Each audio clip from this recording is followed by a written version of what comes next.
Hello everyone, welcome back to my channel Aiden's fashion. আজ চলে এসেছি একটা নতুন ভিডিও নিয়ে। আজকের ভিডিওয়ে গোল কাট সায়া কিভাবে কাটিং করতে হয় শেখাবো খুবই সহজ ভাবে। তো এখানে আমি যে সূত্রটা ব্যবহার করেছি, এই সূত্রের সাহায্যে তোমরা যে কোনো মাপেরই গোল কাট সায়া কাটিং করতে পারবে। সে মোটা রোগা হোক না কেন, সে লম্বা পেটে হোক না কেন, সে ছোট হোক বা বড়ই হোক, যে কোনো সাইজে তোমরা গোল কাট সায়া কাটিং করতে পারবে এই সূত্রটা ব্যবহার করে। তো চলো প্রথমে আমরা জেনে নেব মাপগুলো। তো এখানে আছে ঝুলের মাপ আর পাছার মাপ। ঝুল আছে কত 36 ইঞ্চি, পাছা আছে 40 ইঞ্চি। এই দুটো মাপেরই প্রয়োজন হয় গোল কাট সায়া কাটিং করার জন্য।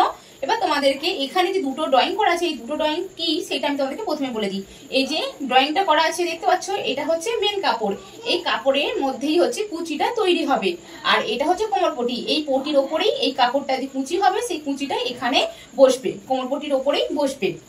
তো এইটা তোমরা কিভাবে কাটিং করবে সেটা বলে দিই। তোমরা প্রথমে কি করবে, কাপড়টাকে 4 ভাঁজ করে নেবে। সেটা কিভাবে করবে আমি ভিডিও শেষে তোমাদেরকে দেখিয়ে দেব। প্রথমে কাপড়টাকে এখানে 4 ভাঁজ করে নেবে। আর এই দিকটা হচ্ছে ভাঁজের দিক, এই দিকটা হচ্ছে খোলা দিক। তো ভাঁজের দিকটা সবসময় নিজের দিকে করে নিয়েই ড্রয়িং করা বা কাটিং করা শুরু করতে হয়। এখানে প্রথমে আমরা ঝুলের মাপটা নিয়ে নেব বা লম্বার মাপটা নিয়ে নেব। তো এখান থেকে এখান পর্যন্ত যে মাপটা সেটা হচ্ছে ঝুলের মাপ। তো এখানে ঝুল যা থাকবে সেই মাপটাই নিয়ে নিতে হবে। ঝুল কত আছে এখানে 36 ইঞ্চি। তো এখান থেকে এখান পর্যন্ত মাপটা নিয়ে নেব কত 36 ইঞ্চি।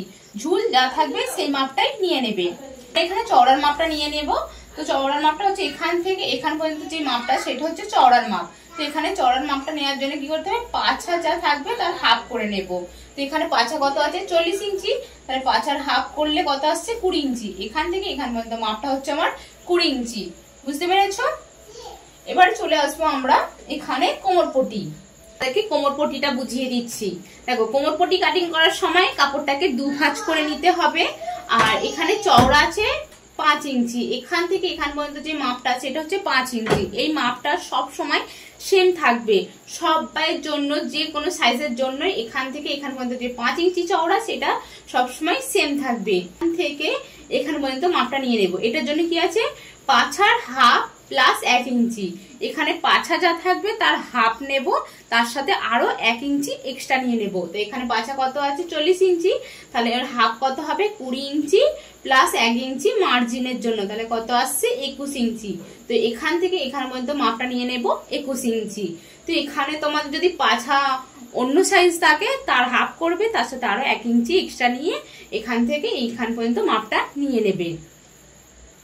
তো আশা করছি জিনিসটা খুব সুন্দরভাবে বুঝতে পেরেছো। যদি কোথাও তোমাদের অসুবিধা হয়ে থাকে তাহলে আমাকে কমেন্ট করবে আর আমি তোমাদেরকে বলে দেব। তো এবার আমি চলো দেখিয়ে দিই তোমরা কাপড়টাকে কিভাবে ভাঁজ করবে আর কিভাবে কোমরপটিটা বার করবে। এই পেপারের মধ্যে আমি তোমাদেরকে বুঝিয়ে দেবো যে কাপড়টা তোমরা কিভাবে ভাঁজ করবে। তো এখানে দেখো, এই দিকটা হচ্ছে কাপড়ের লম্বা দিক আর এই দিকটা হচ্ছে চওড়া দিক, ঠিক আছে? তো প্রথমে কি করবে, তোমরা কাপড়টাকে না এই চওড়া দিকে একবার এইভাবে ভাঁজ করে নেবে, ঠিক আছে? ভাঁজ করে নেওয়ার পরে এই ধার থেকে এখান পর্যন্ত ধরো আমি একটু নিলাম। এটা হচ্ছে আমার কোমরপটির জন্য 5 ইঞ্চি। এই প্রথমে তোমরা কি করবে, কোমরপটিটা বার করে নেবে 5 ইঞ্চি, ঠিক আছে? এই আমি হচ্ছে কোমরপটিটা বার করছি 5 ইঞ্চিটা, ঠিক আছে? এই 5 ইঞ্চিটা হচ্ছে কোমরপটির চওড়াটা। এবার লম্বাটা কি হবে, পাছার হাফ প্লাস 1 ইঞ্চি নিয়ে লম্বাটা তোমরা নিয়ে নেবে, ঠিক আছে? আমি এখান পর্যন্তই নিলাম। এটা হচ্ছে আমার কোমরপটি কাপড়টা। তো এটা কাপড়ের লম্বার দিক আর এটা হচ্ছে চওড়ার দিক। কি করে, প্রথমে কাপড়টাকে তোমরা লম্বার দিকে একবার এইভাবে ভাঁজ করে নেবে, ঠিক আছে? লম্বার দিকে ভাঁজ করে নেওয়ার পরে তারপরে তোমরা কি করবে, কাপড়টাকে এইভাবে চওড়ার দিকে একবার ভাঁজ করে নিলে, ঠিক আছে? ভাঁজ করে নেওয়ার পরে দেখবে এই দিকটা তোমাদের ভাঁজের দিক, যেটা নিজের দিকে সবসময় রাখতে হয়। এই দিকটা খোলা দিক আসবে আর এই দিকটাও খোলা দিক থাকবে আর এই দিকটা বন্ধ দিক থাকবে, ঠিক আছে? ভাঁজের এখান থেকে ঝুলের মাপটা নিয়ে নেবে, যেইটা আসবে সেই মাপটা ঝুল নিয়ে নিলে, নেওয়ার পরে এই যে ভাঁজ করা আছে দেখতে পাচ্ছ, এই ভাঁজগুলোকে শুধু কেটে দেবে, আর কিছু করতে লাগবে না।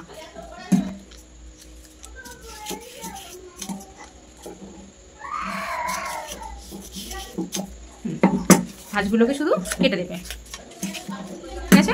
গোল কাট সায়া যে ড্রয়িংটা ছিল সেটা আমার কমপ্লিট হয়ে গেছে। আশা করছি জিনিসটা তোমরা বুঝতে পেরেছো।